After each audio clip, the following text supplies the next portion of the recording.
I want to bring you on this message. God loves you. We are all work in progress. Why I'm telling this? Kasi naranasan ko yan eh. The Joe Moody Experience.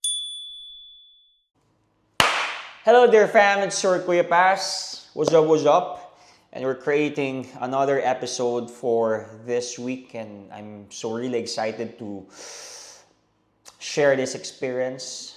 And sa totoo lang po, hindi na ako magpapaligoy-ligoy, wala na ako ganong kwento. Kasi medyo, pagbigyan niyo po ako, medyo mahaba-haba ito dahil marami tayong i-explain, marami tayong i-share na experience. But for sure, this is a wonderful episode at please bear with me. At marami po tayong mapupulot dito ng aral. For sure, na-experience nyo na to. Na-experience nyo to at for sure, you will experience this. And alam niyo po, bago ko gawin ito, by the way, naka-video ko right now pero I chose not to kasi po ayoko makita niyo yung mukha ko kung anong itsura ko kasi very emotional itong podcast na to. Yeah, speaking of emotional, I was really thinking of, Lord, should I broadcast this? Should I share this testimony and this experience? Pero I think this can help many people. This could help church members who were hurt, church leaders who were traumatized, church attendees who were offended, and kung ano man po yan. That I believe, that I pray that this message or this experience or this episode podcast ay makatulong po sa bawat isa. I don't mean to offend anybody. I don't mean to,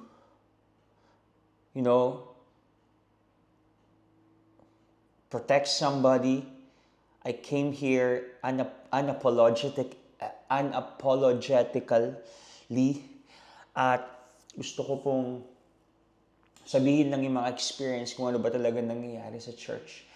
Alam niyo po, pag sinabi kasi natin church, we have the notion na, pag nasa church, perfect yung mga tao dyan. Pag nasa church, mababait sila dyan, peaceful dyan, safe ako dyan, and etc. But I just want to establish this. Ang church po ay hindi po perpekto. Ang church po ay hindi po siya solid na talagang, alright, ganito na sila. We are all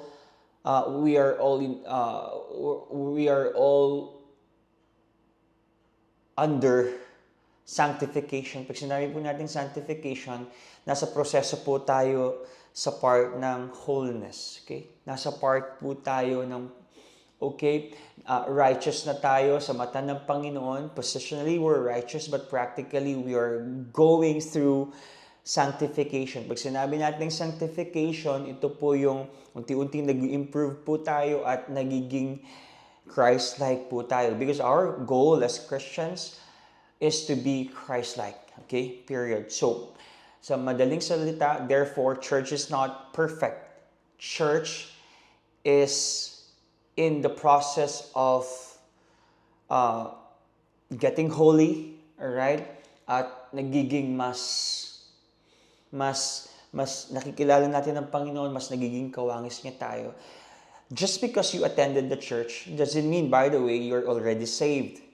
A lot of people attending sa church ay hindi pa po ligtas. So, sabi ko nga sa inyo, ongoing process or we are in the process of sanctification. So, kaya minsan po, madalas, we have this notion na pag nasa church ako, safe na ako dyan, mabait yung mga tao dyan, peaceful dyan, maintindihan nila ako. Hindi po. Kahit saang church ka pumunta, ganun ang matutunghayan mo. Lahat tayo ay palago. There's no such thing as matured Christian because we are getting mature, we are maturing, okay? Nagmamature pa lang tayo. Kasi pag matured na ang church, then dumating na si Kristo or pag matured ng church, wala ka nang i-improve. So why go to church, di ba? You're going to church kasi you want to improve, you want to know Christ, at unti-unti ka nagbabago. Ulitin ko, nasa proseso po tayo ng sanctification. And sanctification is a process.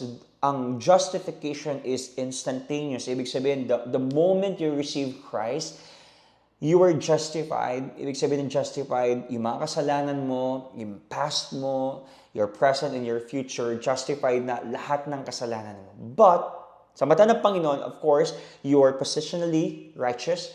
But in the eyes of other people, you are not yet righteous. Sa mata nila, and you are not holy. So, kung dati nagmumura ka, and then you attend sa church, it's a process na unti-unti mawawala yung pagmumura mo. Nagsisinungaling ka dati, kinaugaling mo magsinungaling, pero dahil you are a new creation, at binago ka ng Panginoon, unti-unti, nawawala yung pagsisinungaling, pag-iinom, or maybe pagyuyosi, or maybe pambababae, or maybe yung pagiging chismosa, or maybe yung pride ng puso mo, lahat po yan ay dumadaan sa sanctification. Now, I laid that, and I preach that to you kasi po mahalaga ma-establish natin that church is not perfect. Okay? Church is a bunch of sinners who are longing to be holy practically in the eyes of other people. Alright? Pero maganda po sa atin, maunawaan natin, even though we're committing sins, even though we're committing mistakes and we're failing, in the eyes of God, you're justified, you're righteous, you're accepted, you're loved, you're cherished. Okay? That's my introduction. And punta po tayo doon sa part ng church hurt and church trauma.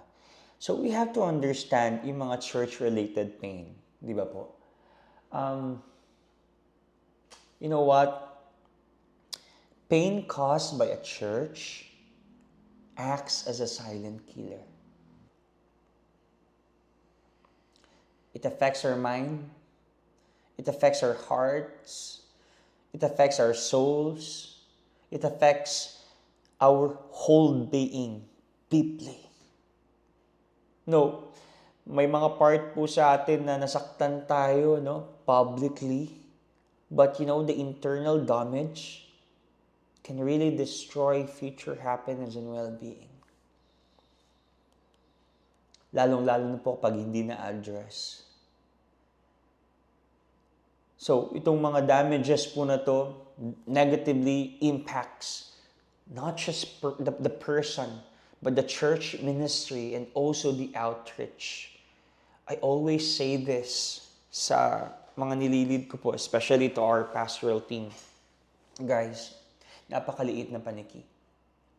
Napakaliit ng mundo. Especially we have social media and those platforms or digital platforms. Isang click ka lang, isang upload ka lang, isang notes ka lang, sira na yung pagkatao mo, the ministry and the reputation. And I keep on telling these disciples, to my disciples, guys, di baling konti na tayo. Okay lang na konti tayo. Basta maganda yung reputation natin.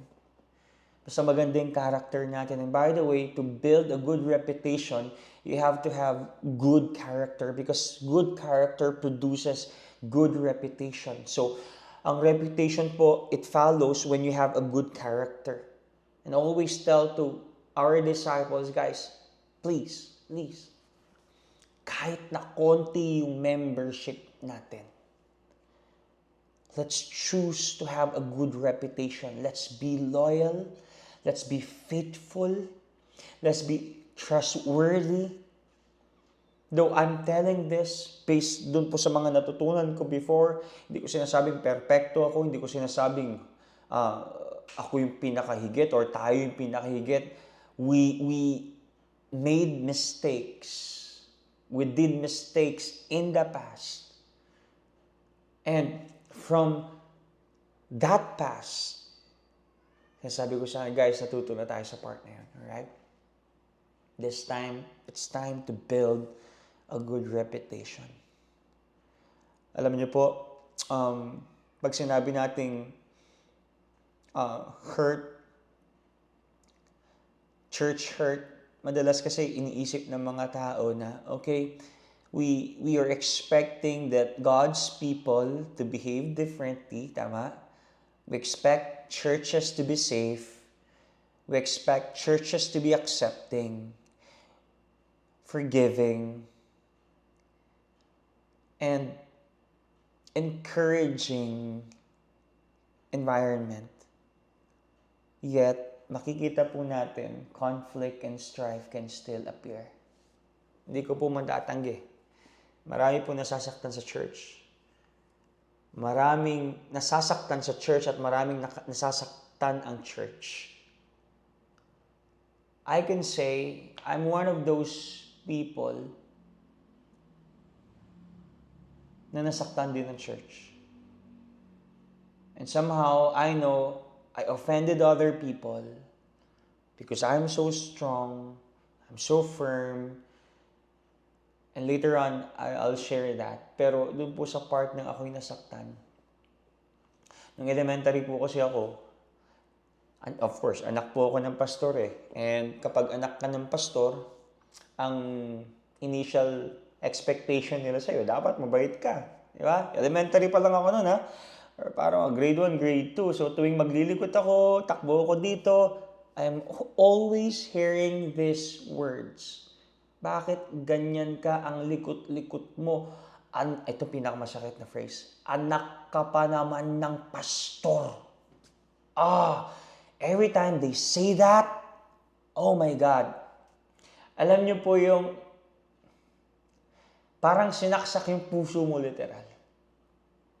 Alam niyo po kung saan ako part na sasaktan, hindi dun sa part na sinabi nila sa akin towards those words. Though, hindi naman ako tao, siguro nasaktan din ako sa part na yun, pero nasasaktan ako dahil for my father and for my mother, for my dad, for my mom, and for my family. Shucks. Para kasing feeling ko, nagre-reflect yung leadership ng tatay ko sa akin.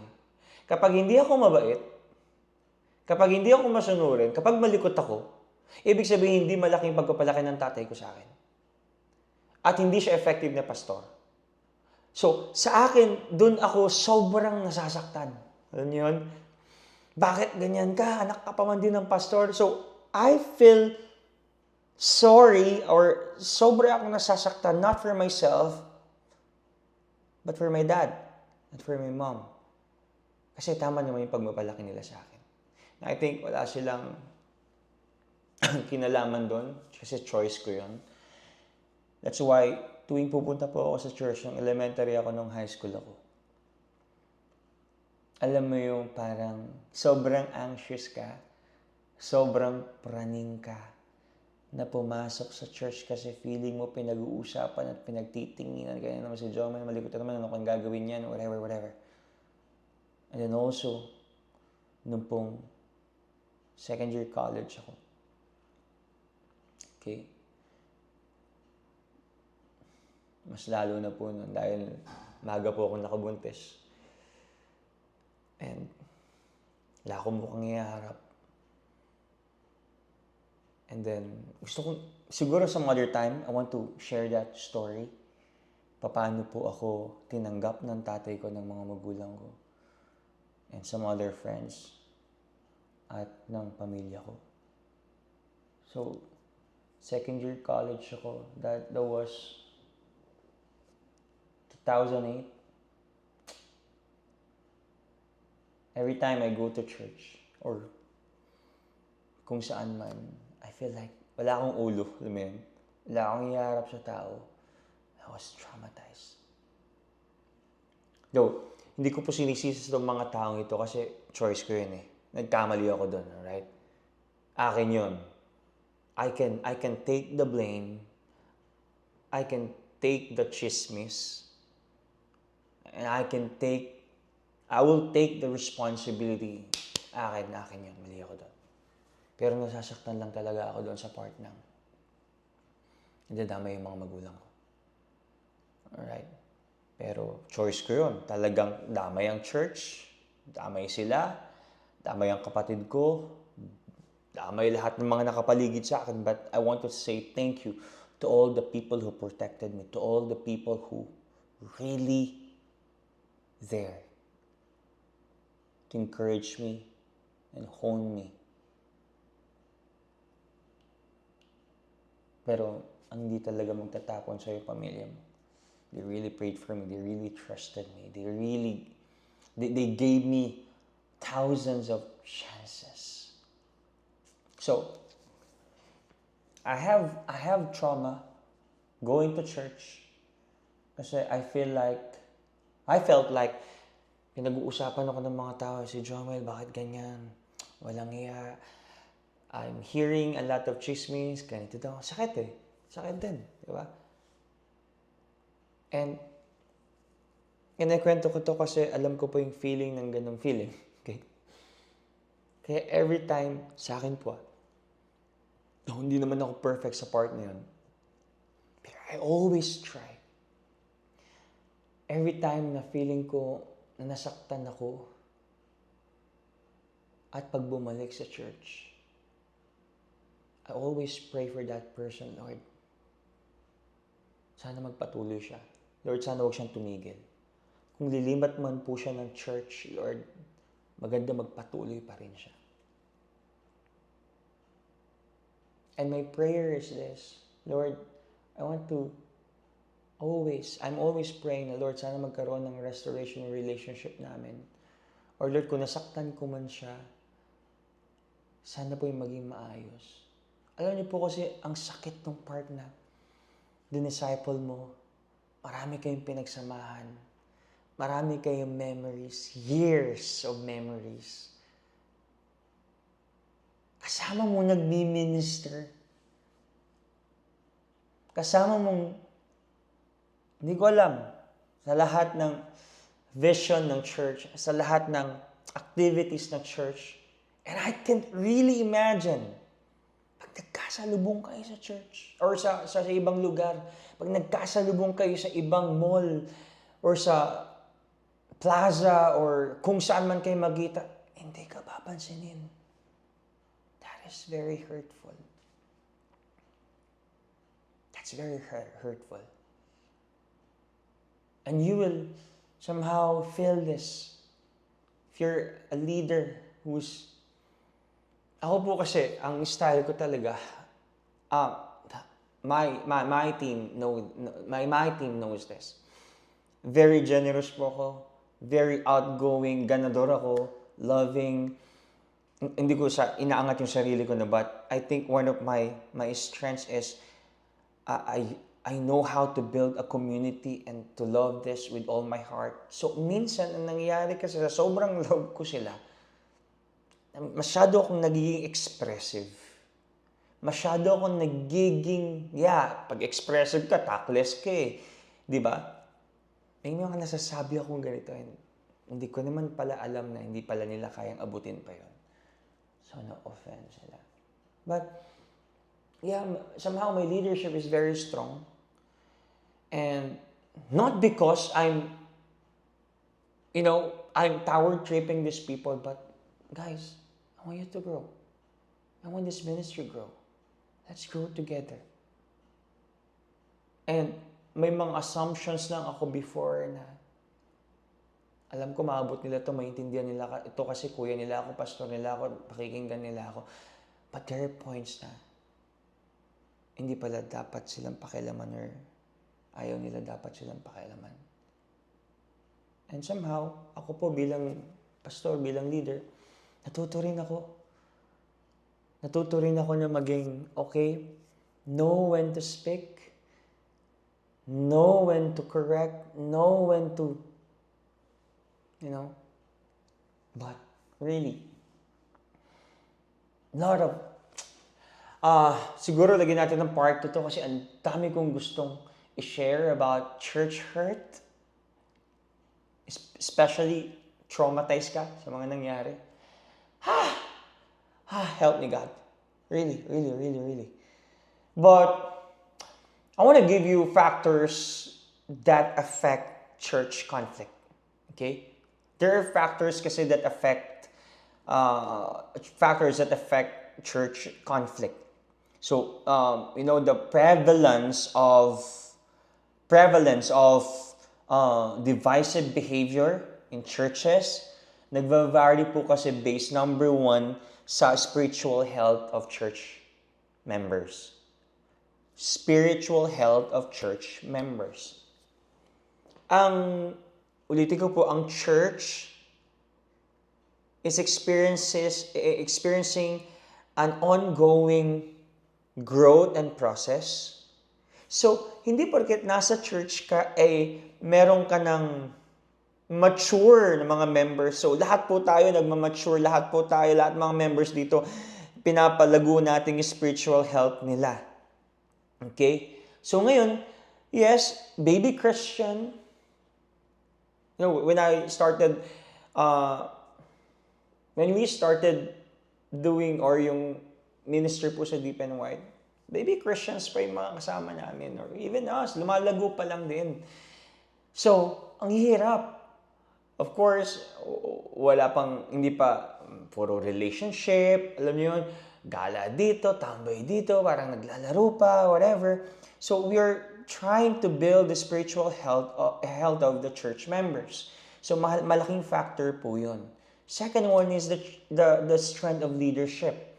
It's either kung bakit bumabagsak ang isang church ay mahina yung leadership, sobrang lakas yung leadership, or sobrang tiwala yung leadership.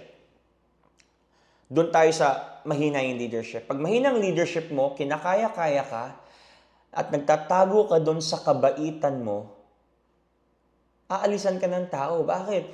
They're longing for a leader who is strong enough to lead them.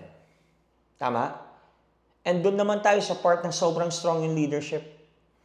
Yung sobra kang firm, yung sobra kang enthusiastic, yung sobra kang, okay, gawin natin to. Guys, dapat ganito. And whatever, aalisan ka rin. Bakit? Kasi, nababurnout sila, nasasakal sila, or feeling nila na obliged sila kasi marami silang duties and responsibilities. Number 3 is yung masyado ka namang tiwala.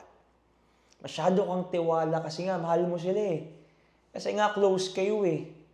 Diba? So, ang ginagawa mo is, okay, I trust you guys, you can lead this team, you can lead these people, and then until such time, they created their own business, they created their own ministries, they created their own relationships, shenanigans, I don't know, whatever it is. And then last one, may pang-apat pa pala, isang wala kang tiwala. Punong-puno ka ng ego, punong-puno ka ng pride na every time na pinaglilid mo itong mga taong ito, nai-insecure ka kasi baka sabihin ng tao mas magaling yung pinaglid mo kaysa sa'yo. So these 4, actually 5, okay? 5, yung nilagay ko dito. Spiritual health of church members, the strength of leadership, which is yung masyadong malakas, masyadong mahina, masyadong tiwala, at walang tiwala. Alright? Now, always remember this when it comes to affecting church conflict. When left unchecked, divisive behavior works like termites. Kapag naiwan natin sila at hindi natin sila na-check, especially mga divisive behavior, they work like termites. Unti-unti po. It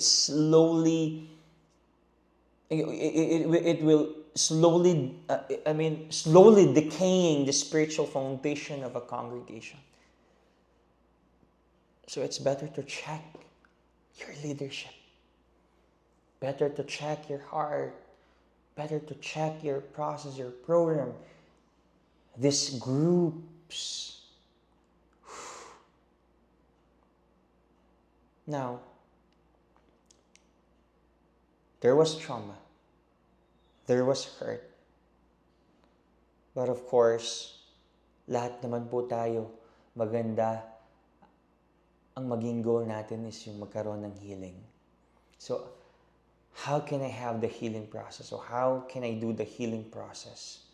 There are three things. Identify the root cause, seek biblical guidance, and then guard your heart. Doon po tayo sa identify the root cause. Para po gumaling ka, first thing you have to do is, of course, identify the root cause. And identifying the root cause means you have to shift your focus away from the people and church.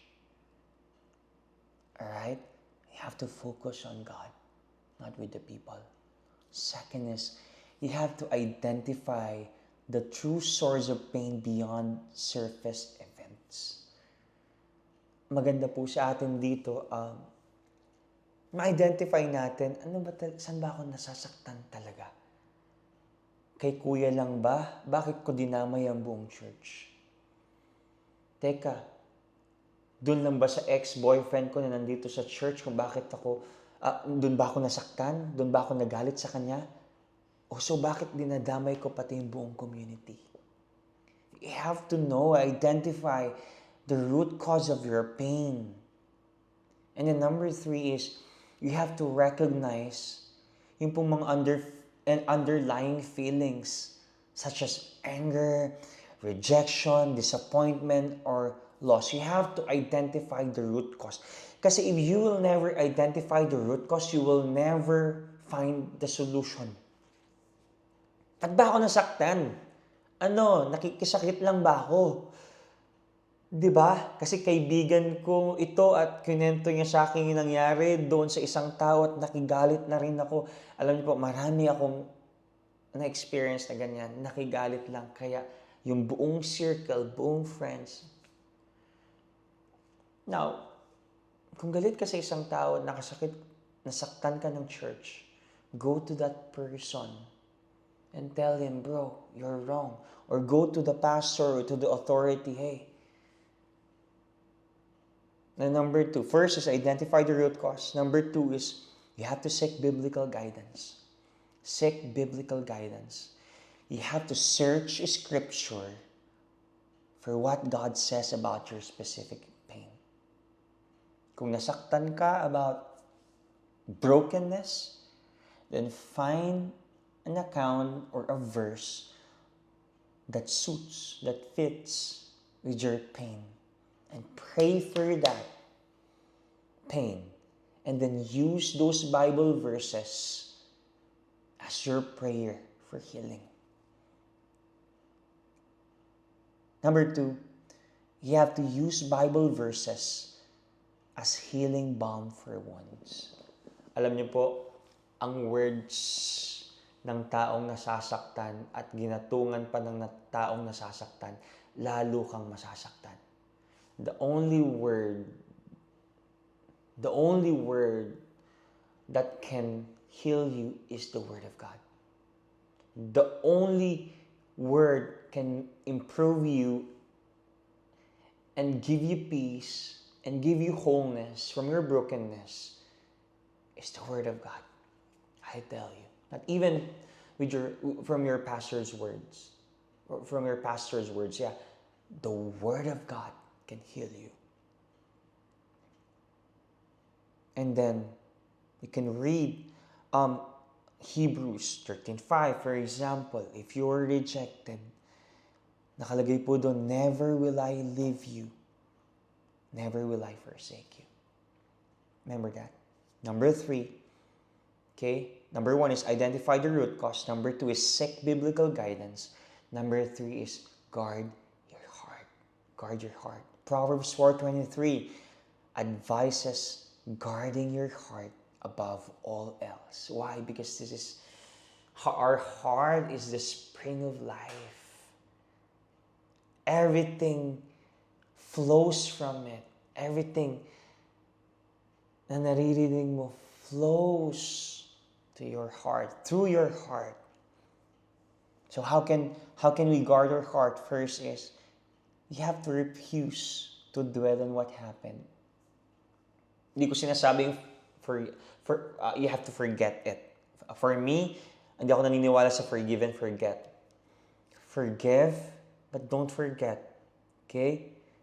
Kasi you can learn from there. But, okay, you can learn from there, pero don't dwell on what happened. You can move on. Number 2, you have to don't focus on people who caused hurt.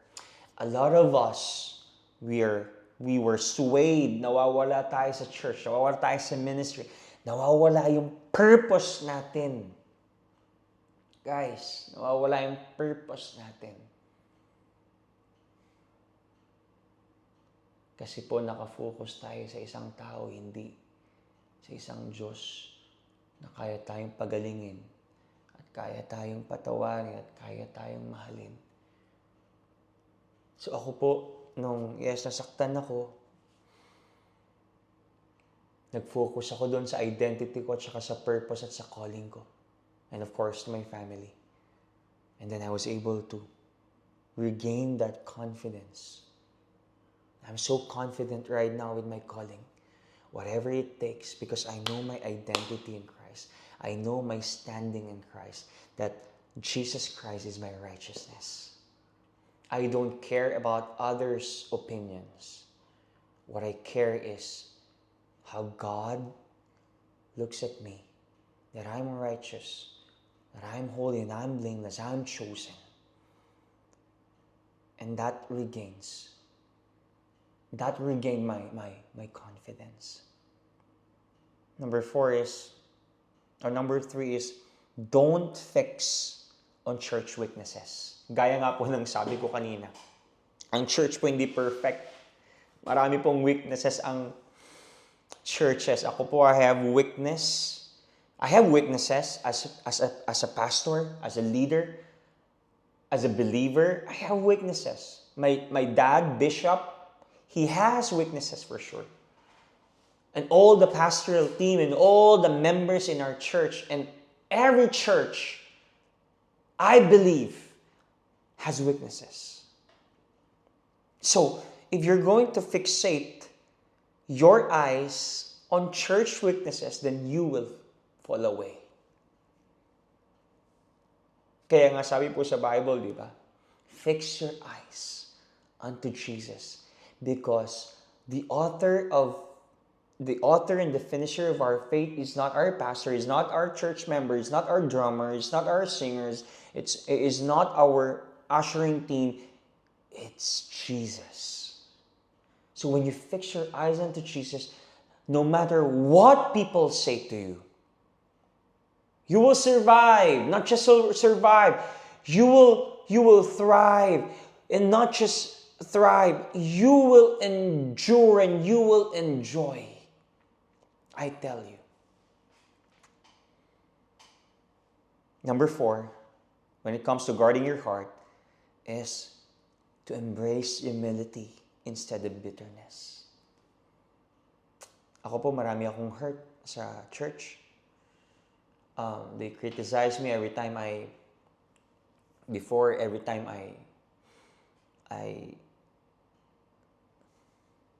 do programs. Every time I propose programs na tingin ko mas maganda sa church, I'm being criticized. But I have to be humble enough that even though I'm being criticized, I have to go on and do what God tells me to do. Because I know my purpose. I know my identity. And I have to do that. Mas nakaka-bad trip at mas nakakainis kapag hindi ko ginawa yung isang bagay, yung purpose ko, na alam kong kalooban ng Panginoon at yun ang pinapagawa sa akin. Mas nakakainis yun. So I'd rather choose. Okay? I'd rather choose people's gullet than God's disappointment. Because God transcends these organizations, these people, these ministries. So I will do whatever God tells me to do. And I have to embrace humility instead of bitterness. I have to let go. That is one of my prayers. Lord, I want to let go easily. Ayaw magtanim ng sama ng loob.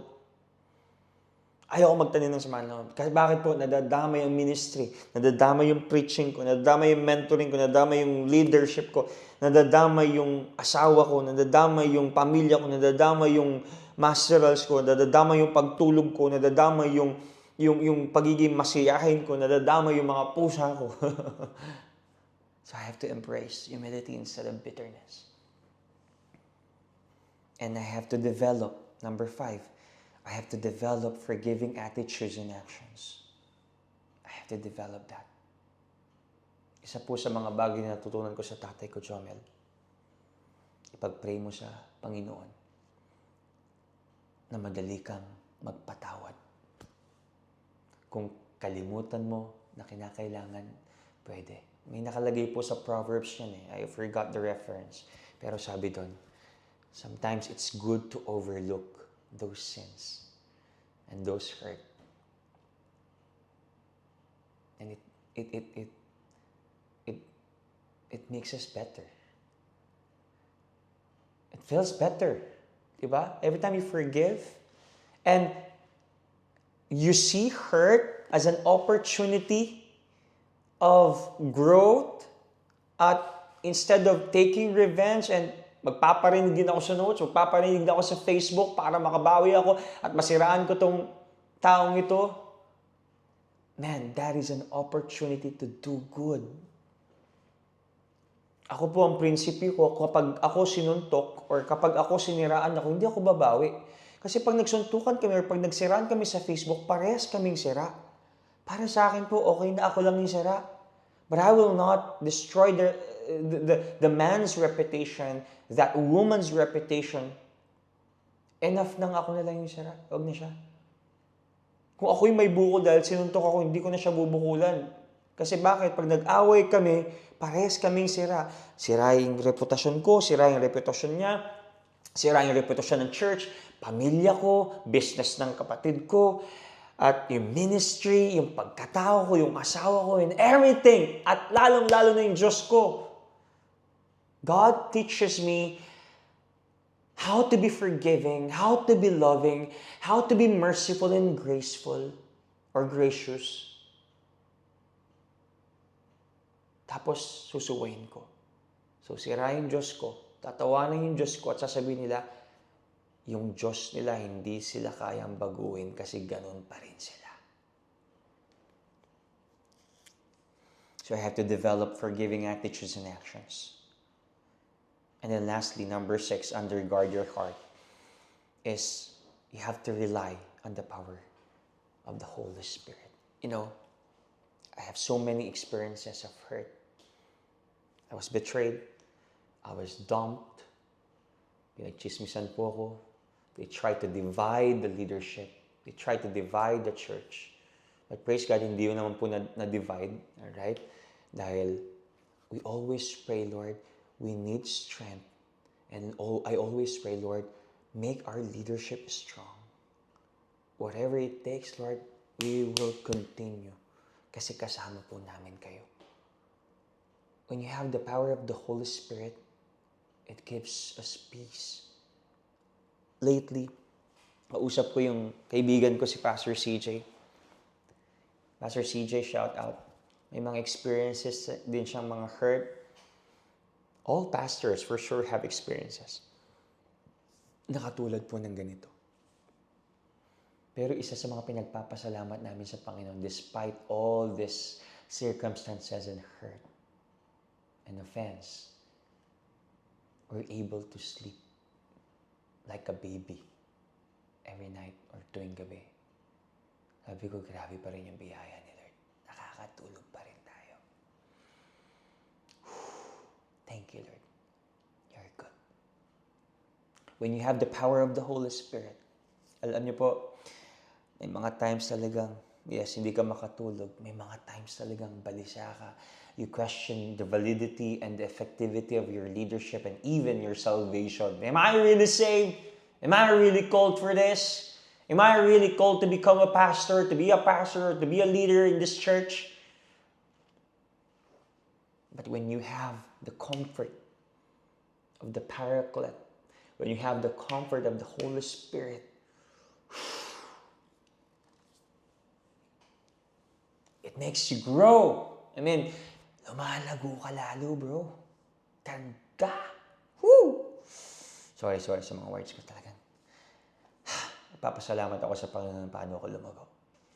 So you have to guard your heart. Refuse to dwell on what happened. Don't focus on people who cause hurt.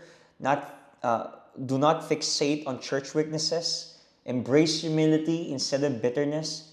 Develop forgiving attitudes and actions, relying on the power of the Holy Spirit's, or of the Holy Spirit's power. And then, of course, moving forward. Let's move forward. I want to move on. And I don't want to dwell on that part. Nadaanan ko, but doesn't mean tatambay ako dun. So, paano po mag-move forward? First is this. Don't blame God for how His children behave.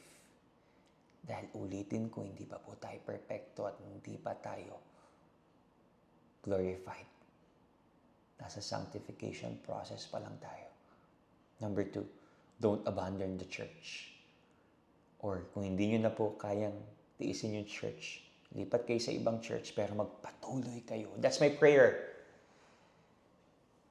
If these members na na-offend ng church ay umalis dito sa church na to, our prayer is this. Lord, sana magpatuloy sila. At mangyari at gawin pa rin nila yung purpose ng Panginoon sa kanila. Period. Sa totoo lang, kami po ng daddy ko, natutunan ko sa daddy ko, Jomel, kapag isang tao, isang member sa church, umalis na, it's their choice. Hayaan mo na sila. Wala kang sasabihin. Hindi mo sila sisiraan. Hindi mo sila ichichismis. You just have to pray for them para magpatuloy sa Panginoon. Period. And then after that, go with your ministry. Go with your purpose. Do what God tells you to do. Period. Number 3, seek out grace-filled, loving people within your church. This is very important. This is very important, man. I have my family, I have my mighty men who really comforted me, who really encouraged me, who really loved me, who really treated me as if like, wow, Kuya Jomel, Pastor Jomel, we're on this together. We're here with you. We love you. You need those people. You need those people. I tell you. You want to survive? You want to thrive? You want to endure and enjoy your Christian life?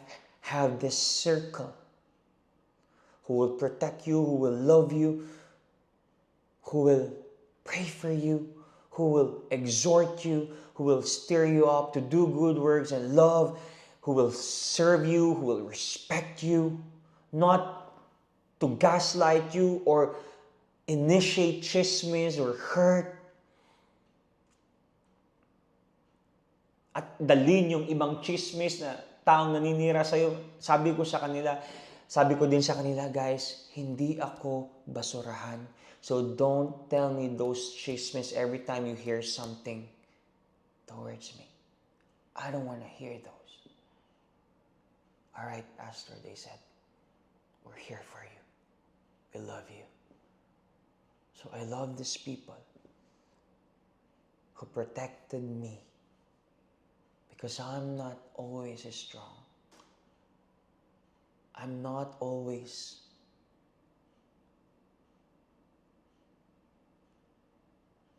strong when it comes sa paggawa ng mga decisions or with my emotions or with my mental aspect or physically. We're just humans, you know. And then, gaya ng sabi ko kanina, if necessary, find another church and continue. Right? And the last one, remember that the church is God's idea. Right? Remember this. Napakalaga po nito. Remember that the church is God's idea and He protects it despite its flaws. Ang church po ay idea po ng Diyos, hindi po ng pastor or ng leader or ng member or ng presidente or kung sino man yung chairman dyan. Idea po ito ng Panginoon.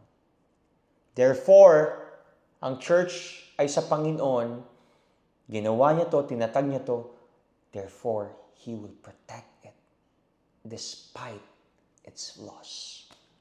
That's why marami na pong nagdaan na problema.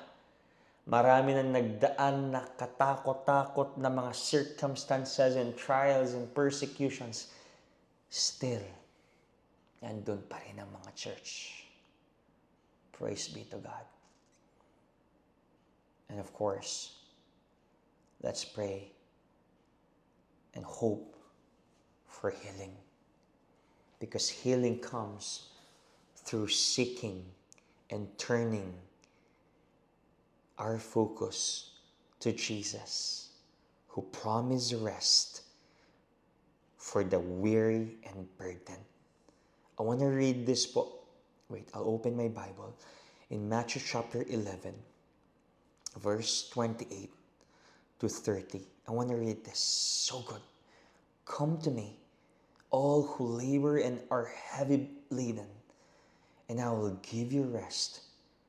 Take my yoke upon you and learn from me, for I am gentle, Jesus said, and I am lonely in heart, and you will find rest for your souls.